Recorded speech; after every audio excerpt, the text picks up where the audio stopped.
So, hello again. My name is Ethan, in a series of videos that will explain and describe ancient Hellenic consciousness. So from the last one, we discussed how healthy I had become and so forth. Now, this one's when about 6 years old. When I was 9, my family moved from Athens, Greece, to Toronto, Canada. Now, in Greece, I was an average student, just average. Was not an A student, more like a B student. But when I got to Canada,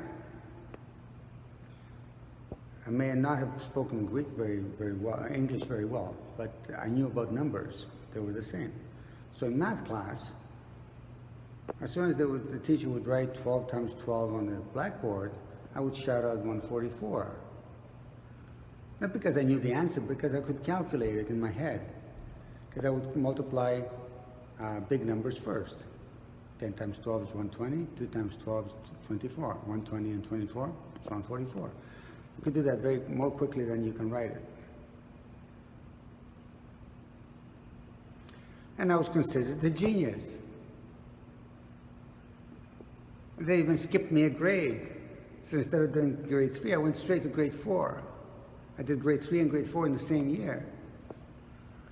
So kids started making fun of me, you know, brainiac or brainer or whatever, or greaseball because I was Greek. So there was a lot of name calling back then because it was a working class neighborhood in eastern Toronto, and this large influx of immigrants, of course, and they think we're going to take their jobs and so forth. That's, you know, the same old story. Actually, like all immigrants, we did the jobs they didn't want to do, like peel tomatoes and cut onions in restaurants, wash dishes. So anyway, so I was very timid. There was one student there who was in the next grade up from mine. He was much bigger, and he always used to tease me. He always wanted to pick a fight with me. So I would try to avoid him. So in the morning, I would try to make it through the schoolyard, which was full of students playing and so forth, right into my class without him seeing me, because he would start taunting me outside in front of his friends. So one day, but then what I found out is that bullies don't like to go into libraries. And I love reading, so hello. So I stayed in the library a lot, and I read a lot. Then in came this book called The Autobiography of Malcolm X. And I picked it up and took it home and read it right through the night. It made a huge impression on me. Especially the part where he says, oh, you, how does he say it? You blonde-haired, blue-eyed devils. When you were living in caves and with bears or something, we were kings and queens of Africa. And that really affected me. Because of his story, because he was this underprivileged kid that managed to make it and become one of the greatest debaters in America. Nobody could debate this man. He was almost illiterate. And I liked that. I liked his example. I wanted to be just like him. Because I was reading a lot of biographies and trying to find people like myself to see how did they overcome their problems of being shy or being bullied. So that's what I looked for. And I found it. So next morning, I hadn't slept much because I read the whole book. Next morning, I went to school. Everything felt normal. I didn't feel any different. But when I got to the schoolyard, as soon as I was about to go through the gate, I realized that I wasn't scared. Then as soon as I realized I wasn't scared, suddenly I got scared. Suddenly my heart started beating. So, oh my God, I'm going to walk into the schoolyard. But it was weird because I wasn't scared. I forgot about my fear. So then immediately I had to start. I looked into the students in the schoolyard and said, you blonde-haired, blue-eyed devils. When we Greeks were measuring the distance from the earth to the sun and the moon, you were living in caves like bears. And with that, I walked through the schoolyard, you know, just walk right through. It was very quiet. I didn't realize it then, but I changed.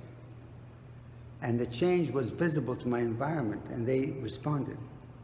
I walked through the schoolyard for the first time without fear, and the crowd just separated like this, like I was Moses walking through the through the Red Sea, parting the Red Sea. It was amazing. So I got to class. I was the last one to go to class because I was walking so slow. That same day, this bully came up to me with his friend and said, "Oh, I'm going to beat you up at this after school. You wait. I'll be waiting outside in the yard. Don't try to get away. We're going to fight today." I said, "Okay." I didn't feel anything. I didn't feel any fear. I looked at him and said, "Okay, you can fight." But as the day went on, I started getting scared. I said, "Wait a second. He's going to be waiting outside. I'm going to have to fight him. I can't fight. I'm not very strong. He's a lot bigger than I am. He's got friends all around. I got no friends out there. I'm in trouble." So I tried to delay my exit, but then I couldn't anymore, so I walked out, and there he is with his buddies. So, again, fear came up. My heart started beating fast. Then that thought invaded my mind one more time and saved me. "You blonde-haired, blue-eyed devils, when we Greeks were measuring the distance between the earth and the sun and the moon, you're living in caves like bears." And I walked out. So I stood there facing him. And he was like, poof, poof, punching in the air. I had my arms down to my way to the side. I was looking at him. I felt like Muhammad Ali, standing there in the middle of the ring. And then I realized that, wait a second, I'm going to have to fight him. And with that, suddenly, my fists started becoming tighter and tighter. And I raised them straight up.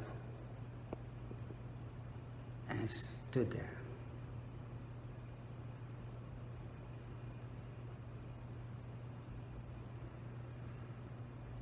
So my plan was to run at him, knock him down, then kick him as hard as I could until he can't get up anymore. Because I was very fast. I used to run the 100 meters. I was the fastest in the school. Because I knew to avoid the bullies, you either had to fight or you had to run. So I couldn't fight, so I thought I'd better become a very good runner. So I did. I became very fast. I used to do endless knee bends and sit-ups and push-ups. Anyway, and then somebody yelled, "Teacher, teacher." So his friends and all the other people just scattered, and I was left there,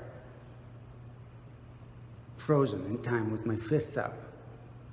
And I realized something. I realized that adrenaline is neutral. You can use it to run away, or you can use it to stay absolutely still, or to use it to fight. It's the same energy. Whether you fight or flight, it's adrenaline. That's when adrenaline became my friend. I would welcome it. Every time I get scared, I say, "Oh, adrenaline, I can fight." And that's how you become fearless. All right, so subscribe button. Let's make this viral. Help me make it viral. Thank you. Until next time.